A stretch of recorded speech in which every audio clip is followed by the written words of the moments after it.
In the first 6 months of 1998, Katie Holmes cashed in on the buzz from season 1 of Dawson's Creek. She made 3 movies: Disturbing Behavior, Go, and Teaching Mrs. Tingle. That last film was directed by Katie's mentor, Dawson's Creek creator Kevin Williamson.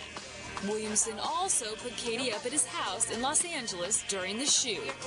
That movie was one of the best summers of my life. You know, it was like summer camp in LA, and every day we just had a great time. We have this great friendship, and we've been through a lot together, and I have so much respect and adoration for him. But we've also have this rapport with each other where we can joke around, and it's nice to be able to do that and to learn from somebody and be around a mentor like that. I've heard from Kevin before that he really says that he sees himself in you and in these characters that he's written for you. How do you think you guys are similar? Well, we're both hardworking, almost to a fault in a way. I think that we're both kind of, we share mutual insecurities, which all friends do. We're neurotic. We just sit around and just, chit-chat about it, and we'll just pick one topic and then just, randomly talk about it for hours on end. It's really boring to other people, but, we have our own language. It's really fun. Teaching Mrs. Tingle featured Katie's first love scene. It's hard to watch that stuff. Most fathers don't see their daughters in a love scene, and that's true. I mean, it just doesn't happen in the real world. And you're sitting there with all these people in the movie theater, and they're all watching your daughter, and you're saying, "Oh my gosh!" But it's only acting, as she tells me. I keep remembering that. Was it a choreographed thing? Yeah, love scenes are like dancing, I would say. I mean, there's so many steps, and it's not sexy. I mean, it's just, the camera's here, so you're going to do that, and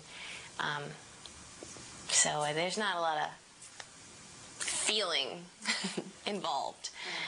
But it's still fun, and it's work.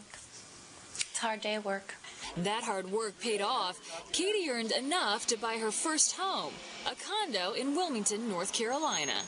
I made her some draperies, I guess, and a couple of little things, but she decorated it herself, and it's very, very pretty. But it was hard to, a 19-year-old daughter that owns a condo, and now all of a sudden there's utility bills and there's real estate taxes and all those things that come with those things. So it's made her grow up a little bit. Katie's TV fans saw her grow up too. You kind of have been coming of age in front of the cameras. What's that been like? Yeah.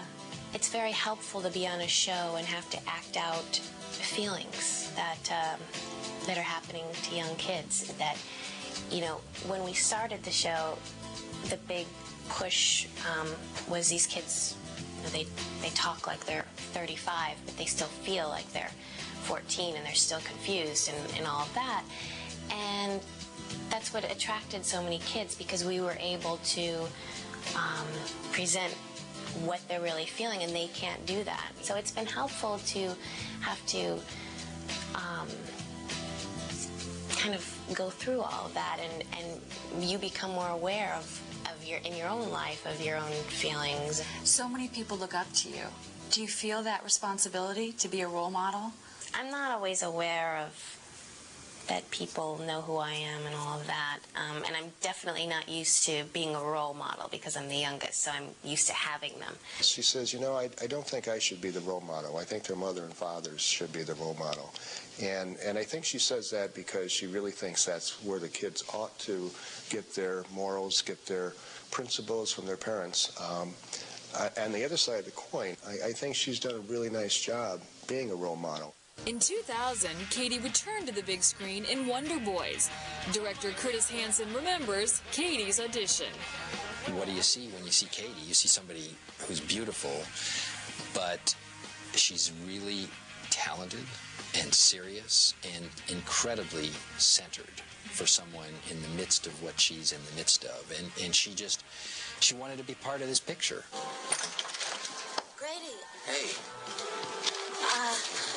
I know I shouldn't have, but there it was. Just in the open, and I couldn't resist it. No, I just can't believe that I left it out like this.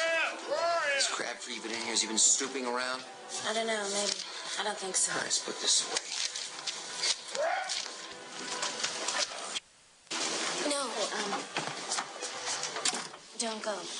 Katie was thrilled to share the screen with Michael Douglas.